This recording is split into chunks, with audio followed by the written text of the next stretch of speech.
and they can stay ahead. Well, Hillary Clinton portrays herself as a champion for women in the workforce, but during her time in the Senate, she only paid female staffers 72 cents for every dollar that she paid men. Does she really have women's best interests in mind? Here to debate it, Republican strategist and executive director of the BlackRock Group, Lisa Boothe, and Democratic pollster and senior strategist at Schoen Consulting, Jessica Tarloff. We thank you both for being with us. So where do you believe, and Jessica, I'll start with you, where does she actually stand with women right now? She stands with women completely. That data actually, which came from the Washington Free Beacon, is incorrect. BuzzFeed did an analysis based on annual salaries and found that she actually paid men and women equally, and actually women ended up coming out on top and earning more over the period 2002 to 2008. So I think there's really not strong ground to stand on there. Lisa, your response to that? Well, look, I think Hillary Clinton feels that she's entitled to the women's vote, just like she feels like she's entitled to the Democrat nomination. And that's a dangerous position for her to be in, because Hillary Clinton is not a compelling candidate. And this is someone that even David Axelrod has admitted is a polarizing figure. And we're starting to see that in the polls.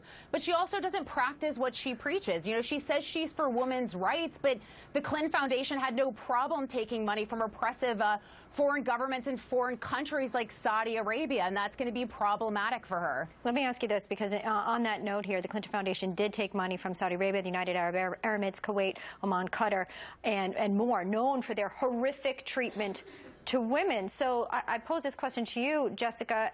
Is that really standing with women?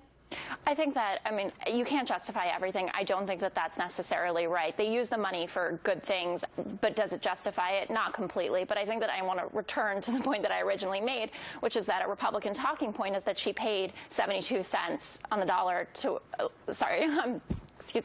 72 cents for women versus the dollar for man, and that's not actually what happened. But hang on a second. Do you believe, I mean, and you really have to look at the whole person and what they do in consistency. Do you believe that in one hand she can say, I stand with women, and yet open her hand and accept funding from countries who are malicious and horrific in terms of their treatment for women?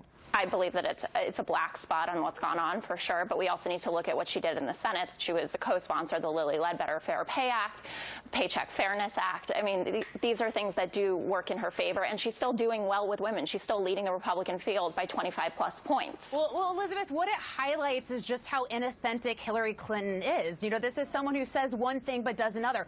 This is someone who says that, you know, she used a private server for convenience, but we know that's not the case. This is someone who's inauthentic, someone that voters cannot trust. And we're seeing that in the polls. We're seeing that in critical swing states.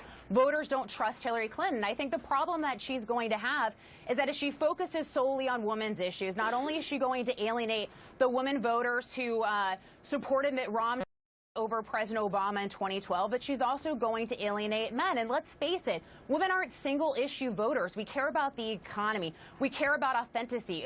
You know, for a candidate to be authentic, we care about a candidate that we can trust, and that's not Hillary Clinton. Yeah, I think voters are just looking for consistency here. We want to thank both Jessica and Lisa for joining us this morning.